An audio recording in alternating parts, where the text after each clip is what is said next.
Ao acordar, você ouve a água corrente fora da cabana.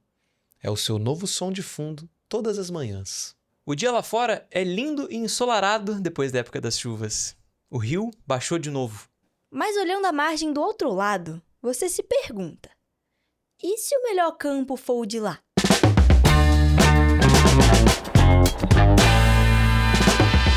Oi, eu sou o Kainan e os nossos maiores rivais somos nós mesmos. Introspectivo. Oi, eu sou Inaê e ninguém pode entrar duas vezes no mesmo rio. Profunda essa. E eu sou o Cauê e segue o fluxo. Olha o cara, bicho. Olá, pessoas, bem-vindos ao episódio 10 do Mostrando a Língua. Eu diria que essa temporada está fluindo muito bem, vocês não acham? Eu acho Nossa. que tá, e muito rápido, cara. Bem, nós já estamos no último episódio dígito, que cabe nos nossos dedos. Olha nos dígitos.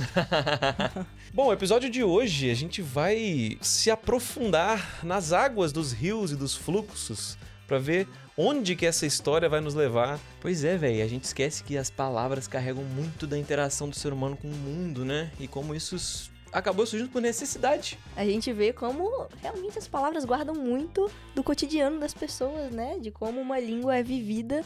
Isso vai sendo traduzido através do que fica aí registrado. Então se preparem, porque o assunto de hoje é sobre o rival e o influencer.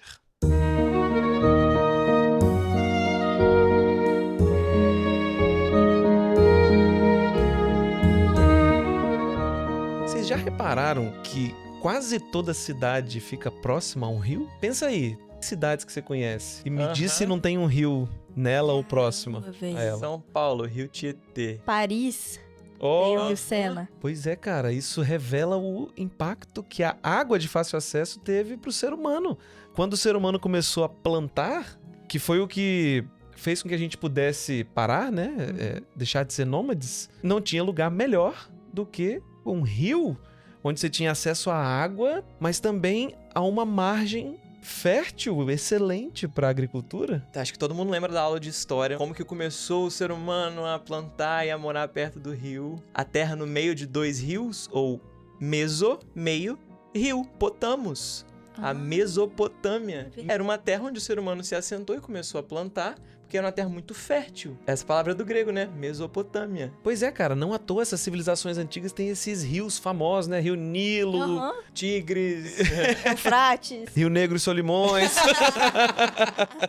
Mas aqui mesmo no Brasil, o Rio Amazonas, o Xingu, São Francisco, o Rio Doce. Não era só uma paisagem, né, cara? É um componente essencial para que aquele desenvolvimento acontecesse. Tem uma coisa que acontece no rio que eu acho fantástica, na água em geral, né? O que é responsável, por exemplo, pela margem do rio ser um terreno fértil? São os minerais, e esses minerais estão depositados em sedimentos, né? São todas aquelas partículas de terra em suspensão embaixo da água. E ó que loucura, em latim, sedere é sentar.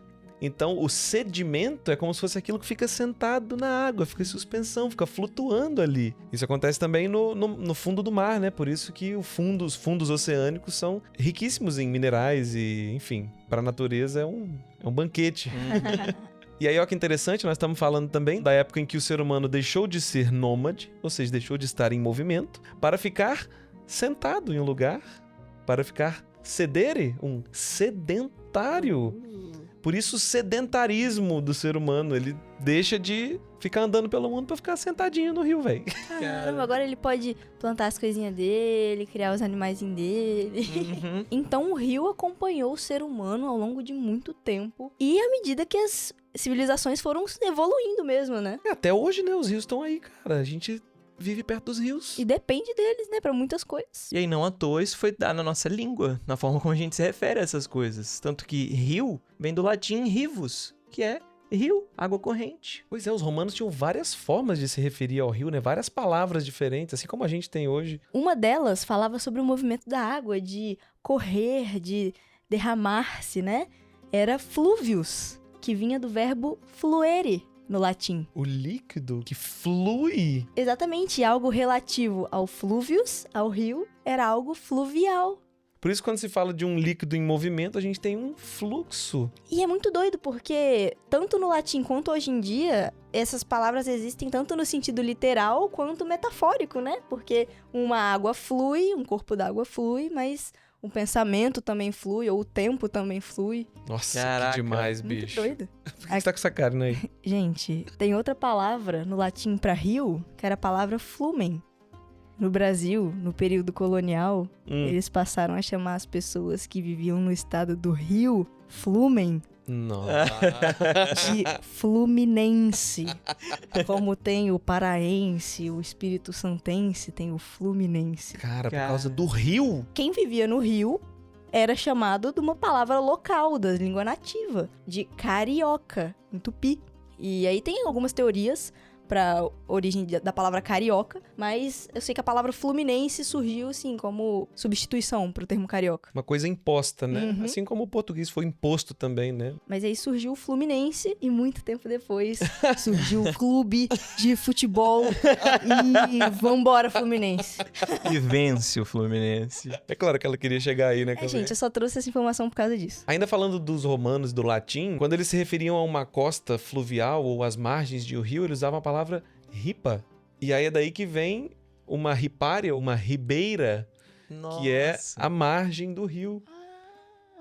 Por isso um ribeirão, uma população ribeirinha, é que vive às margens do rio, ou na ripa. Me pergunto se a expressão lá em riba não tá referente a isso, tipo, lá acima do rio. Que isso, cara? Legal, Essa é né? muito Vou boa. pesquisar depois. Pô, se alguém souber, deixa aí nos comentários. Muito massa. E pensando nos rios como fonte fértil para plantação, uma das formas que usavam para plantar era usar os animais para arar a terra, né? Para facilitar esse processo. Aí isso já foi uma tecnologia, né? O arado foi uma tecnologia humana. Exatamente. E aí, quando o animal ara a terra, ele faz uma linha reta e ele tem que voltar. Tem que virar e fazer um outro sulco na terra. Ou seja, ele tinha que vertere em latim. Ele tinha que fazer o verso. Meu irmão. Essa relação do verso do animal voltar e fazer uma linha paralela a outra foi metaforicamente pro texto. Para um verso que faz o caminho do animal ali na terra. Ele vai, depois vai de novo, volta. Caraca, as linhas de um texto, os versos. Os versos. Olha só, cara. Isso porque também tem o verso como o oposto, né? Nossa, Ele se volta. o outro lado. Aham. E aí, num rio, se você transversare, vai de um lado ao outro, você atravessa. Atravessar. Atravessar um rio. E aí, se você atravessar um rio, sabe o que você pode encontrar? O quê? Você pode encontrar um outro povo que vive na outra margem, Que usa o mesmo rio. que compartilha o uso ou que compete com o uso do rivus, o seu rival. É uma competição por causa disso. Muitas vezes você tinha um rio que atravessava uma propriedade, um rio menor. Nós estamos falando de usos Caramba. separados do mesmo corpo d'água, do mesmo rivus. Um rival. Então, nós temos agora civilizações começando a se formar à beira de um rio. O espaço que o ser humano tá ocupando, consequentemente, começou a aumentar, né? E aí, velho, a gente tem o começo das cidades, a gente tem o começo das civilizações do ser humano se estabelecendo, aumentando aquele espaço físico sendo ocupado. É, porque antes eram bandos de humanos se movendo pela natureza, agora é um bando que se estabeleceu e a partir daí vai só aumentando o número de humaninhos ali se juntando naquele grupo, que eventualmente vai dar uma civilização. E pensando que agora o território do lado do rio tá dominado, o ser humano pode explorar mais territórios, né? E descobrindo mais terrenos. Em latim, um terreno plano, cercado, ou pelo homem ou pela natureza, era um campus. Claramente vai dar no campo, né? Que a gente chama hoje. Então era a denominação de um terreno que tinha um limite, né? Fosse uma floresta, fosse uma cerca mesmo humana, é o campo. Sim. Por isso que a gente fala até hoje do campo até de forma... Figurada, né? No sentido figurado, exatamente.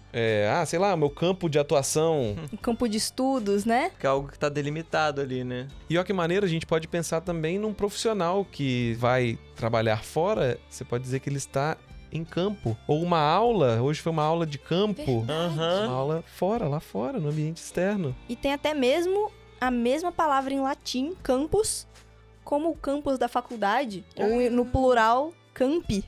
Campus, cara, a mesma palavra em latim até hoje. Todo mundo fala. Pois é, e eu descobri, tipo, em 2025 que campi era o plural de campus, porque eu sempre ficava, cara, por que campi?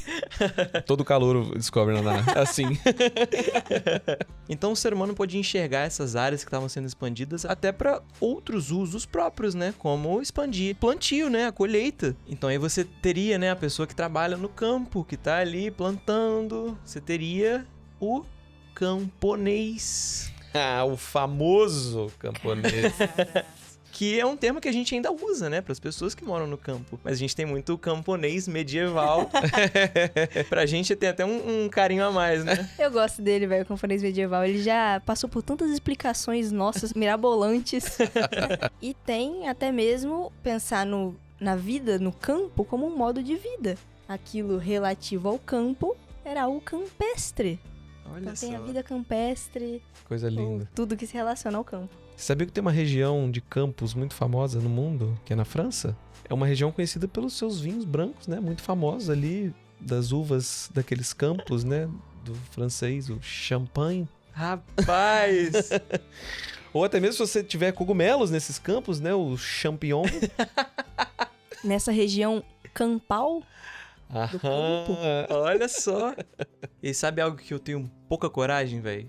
De passar a noite no campo, acampando. Dependendo do campo, pô, dá pra encarar. se for num camping, Nossa! eu tenho coragem. Um acampamento, né? Caramba, Que velho. legal, velho. Pois é, você falou de campal. Tem aquela história das igrejas, né? Que vão fazer uma missa fora da sede da igreja e fazem as missas campais. Antigamente, inclusive, eram muito feitas, né? No campo. Inclusive, tinha uma região na Itália que produzia sinos de bronze, que ficaram muito famosos para as igrejas, que era a região da Campânia. Que provavelmente tinham campos fortes, né? Pra ter esse nome. E aí os sinos eram chamados de campanas. Olha só. Até hoje tem tipos de sinos que são chamados de campanas, né? Sim. E tem os pequenos sinos, né? As pequenas campanas, as campainhas. Elas mesmo. E aí, nas próprias igrejas, você tem a Torre dos Sinos, né? O campanário. Meu irmão. Gente, de campo. Bizarro. Sabe o que mais acontecia no campo? Hum. Nos campos, na verdade, eram as expedições militares, né, dos exércitos que avançavam de uma cidade para outra, atravessando os campos, fazendo assim uma campanha. E aí onde aconteciam as batalhas nos campos, você tinha muitas vezes guerreiros, né, que se destacavam naquelas campanhas. Você tinha campeões. Cara. E é muito doido como a campanha, pensada tipo numa série de ações pra cumprir um objetivo, em vários âmbitos, né? Essa palavra vai existindo, tipo uma campanha publicitária, uma campanha política. Até no jogo você tem um modo campanha, cara. Que massa. Uma campanha de RPG. Cauê, como que eu não pensei nessa? Você tá jogando ali que se estende. Muitas vezes por anos, né, gente? Pois é. Estamos a 0 dias sem falar de RPG. Nosso recorde é 0 0 dias. Será que a gente pode falar que a palavra campus é a campeã de etimologia? Porque foi um recorde, né? A quantidade de palavra que deu dela. Verdade. Nada mais justo, né? O campo ser o campeão. Gente, as histórias da semana. Essa semana serão nossas. É isso mesmo? Eu adoro contar a história aqui no Mostrando a Língua. Posso começar então? Por favor. Gente, era uma vez, em 2023, um show do Red Hot no Rio de Janeiro. Cujo não podíamos perder, porque era o primeiro show com o John Frusciante de volta na banda, no Brasil. E o Red Hot é uma coisa mitológica na nossa família, né?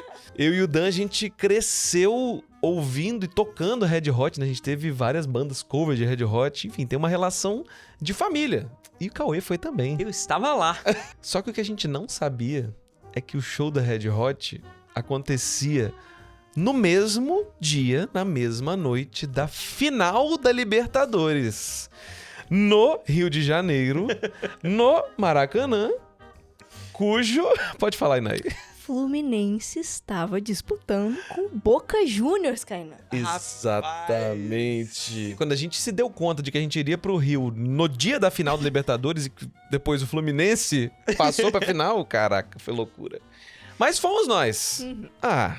Turistas na praia de Copacabana. Pô, vamos dar uma volta.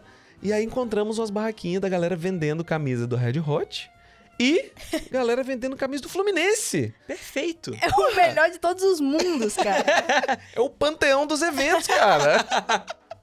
E aí compramos as camisas, pô, Rio de Janeiro, sol. E aí a Carol, minha namorada, deu a ideia da gente ir até o hotel que o Red Hot estava hospedado. Como nós somos turistas, achamos que fosse uma boa ideia. E o que você não sabe, Nay, é que no caminho, no meio da praia, nós passamos por uma concentração de torcedores do Boca Juniors. Mas eu estou falando de milhares de pessoas na orla da praia, com um localizador, aquela coisa de fumaça colorida azul e a galera cantando em coro. Vocês lindões com a camisa do Fluminense lá. Desculpa, gente, mas a gente arregou. Nós tiramos a camisa, botamos dentro da cueca e atravessamos a concentração do Boca Juniors pra chegar até Ipanema. A passos largos, eu diria. Gente. Cara, eu não vou mentir, tava um clima hostil. Não. A gente fez isso porque realmente tinha dado umas brigas no dia anterior e tinha sido sério a parada. O que importa é que em 2023 o Fluminense foi campeão da Libertadores. Então eles voltaram pra casa tristes. Tristes Nós de ressaca. Estamos a glória eterna. Exatamente. E eu tenho uma história com a palavra campeão, que é um pouco menos hostil. Quando eu tava no ensino fundamental, os meus amigos da minha turma jogavam futsal. E aí eles formaram um time da escola que foi competir naquele ano. E os moleques eram muito bons, eles ganharam o municipal, acho que competiram estadual. Eu sei que quando eles ganharam o campeonato municipal, pô, foi uma festa, teve a premiação e tal. Só que eles não receberam as medalhas logo de cara. Teve alguma parada que a entrega teve que ser feita depois.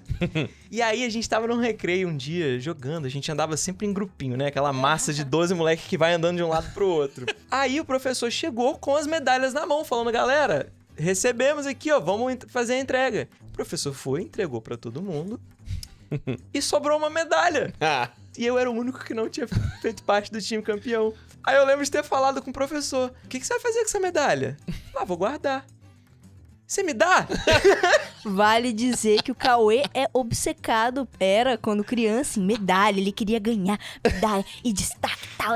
E aí o professor não me deu a medalha, velho. Ah, Ele falou, gênio. então... E aí os meninos foram comemorar, a galera ali, tipo, ganhamos, campeões, vamos tirar uma foto? Vamos! Aí, não é Cauê, possível. entrou na foto! Não é possível. E eu de zoeira entrei na foto e eu tô eternizado como parte do time campeão municipal, velho, de Cauê, você futsal. foi campeão municipal de futsal, Ah, cara. Cauê. Sem ter jogado. Com o menor esforço. E eu tenho a medalha até hoje! Mamãe não entendeu nada, eu chegando em casa com a medalha. Eu falei, você jogou? Não.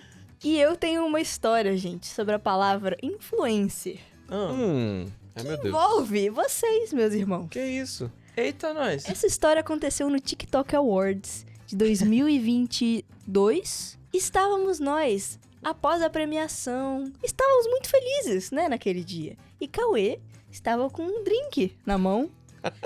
E nós conversando com todos os outros influencers que estavam ali.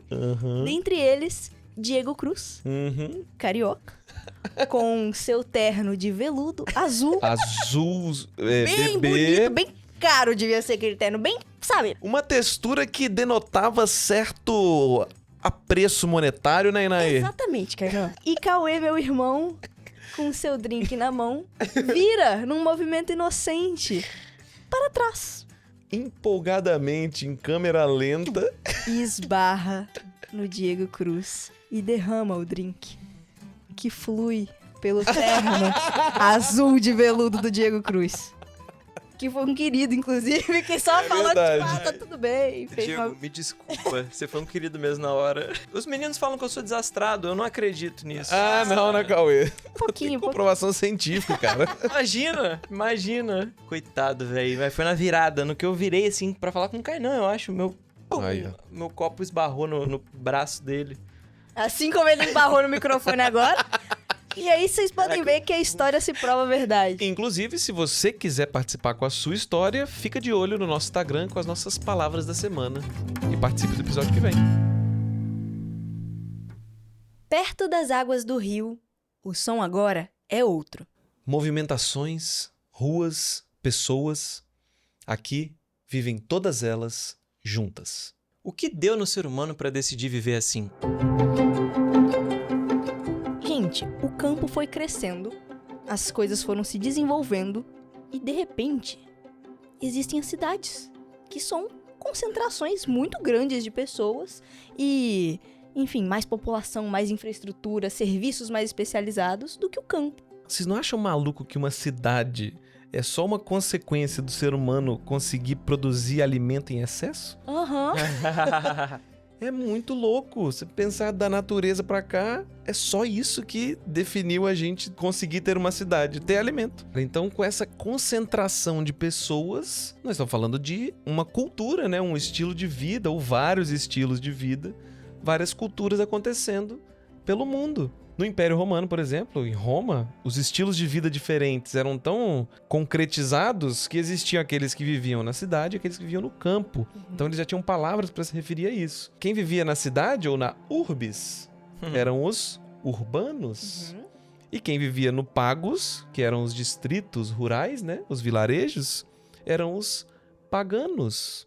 É por isso que eles tinham essa crença de quem vivia na urbis e frequentava os mesmos lugares, tinha as mesmas crenças religiosas, eram os urbanos, e quem não fazia isso, ou seja, quem não compactuava com esse estilo de vida, ou com essas religiões, eram os pagãos.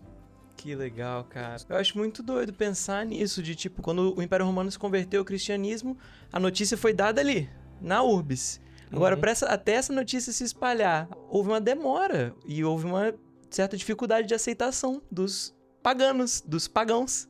Até porque grande parte desses distritos, né, fora da urbis, eram muitas vezes aldeias ou povos que foram anexados à força e que não queriam se converter a uma religião imposta. E aí ser visto como um pagão era só um ponto de vista de quem estava vivendo na cidade, vivendo o Império Romano, como estilo de vida, né? A própria palavra urbis designava a cidade física de Roma. E antes de se expandir para todo o contexto urbano, era só a cidade de Roma mesmo, era a urbe. E designava esse local físico e tinha uma palavra que designava o social, o político, aquelas relações que aconteciam dentro da urbis, que era a civitas. Era realmente a cidade, o lado civil. Onde vivia o civis, ou em latim, aquele que vive na cidade. Por isso, uma civilização? Exatamente, são os civis.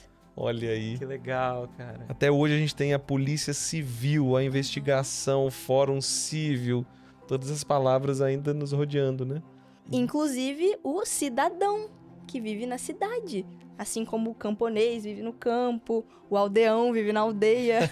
Que legal. Nessa mesma lógica de palavras, quando eles se referiam ao campo como o campo de trabalho ou de plantação, eles falavam o ager. Era aquela região de plantio. Então, o que se fazia no ager, né? A cultura que era produzida no ager era a agricultura. Então você tem os civitas e o ager e tem o urbis e o pagus. Que São massa. quase rivalidades. Ó, legal. Campos de pensamento diferentes, o físico e o figurado. Caraca! Pois é, gente. Olha que bonito a gente falando agora do fluxo de pessoas.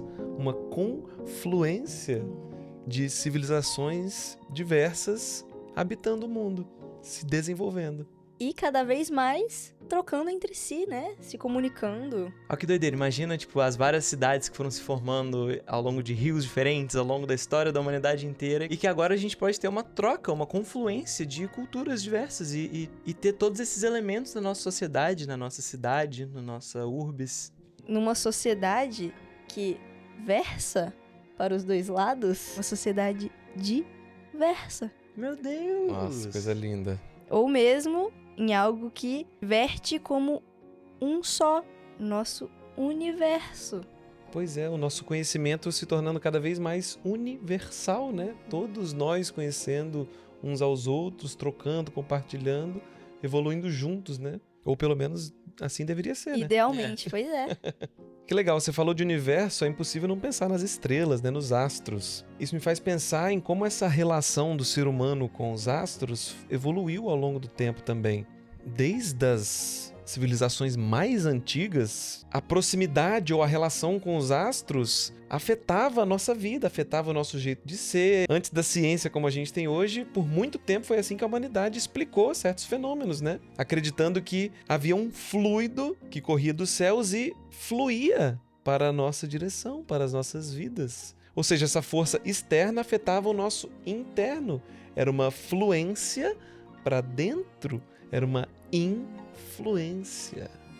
Vindo dos astros, vindo do lado de fora. Simplesmente.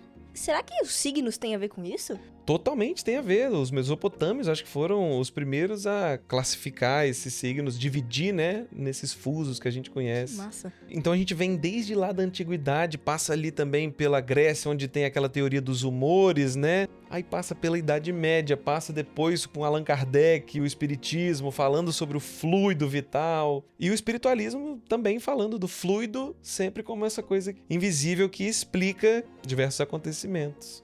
A gente tava lá no rio como uma coisa, como um objeto da natureza e que se transporta pro jeito que as nossas ideias podem fluir. E é muito doido pensar que em grande ou pequena escala somos todos influencers, né? Não só nas redes digitais, sociais, na vida também. Rios digitais, né, enxurradas incessantes de informação o tempo todo, vazando pelas telas e influenciando as nossas ideias. Que sejam sempre as melhores, né? Que a gente tenha sempre o critério pra administrar essas influências. E criar menos rivais. Pois é, talvez o melhor seja a gente sempre deixar fluir.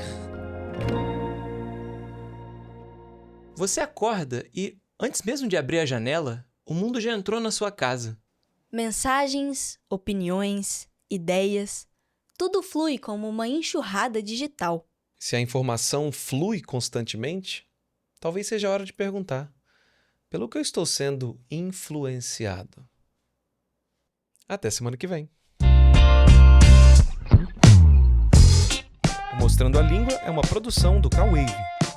Todas as narrações imersivas são interpretações artísticas livres e podem conter divergências históricas.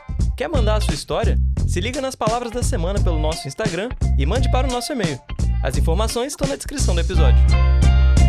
Top 3 rivalidades. Equipe Rocket e Ash. Meu Ash. Deus! Goku e Freeza. Dia e noite.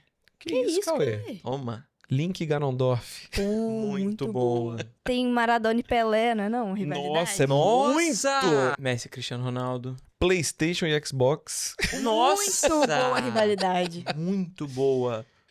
É, cara, discussão difícil essa. Difícil, velho. Rapaz, Vodka e cachaça. Que isso, Inaí? Tem pitu?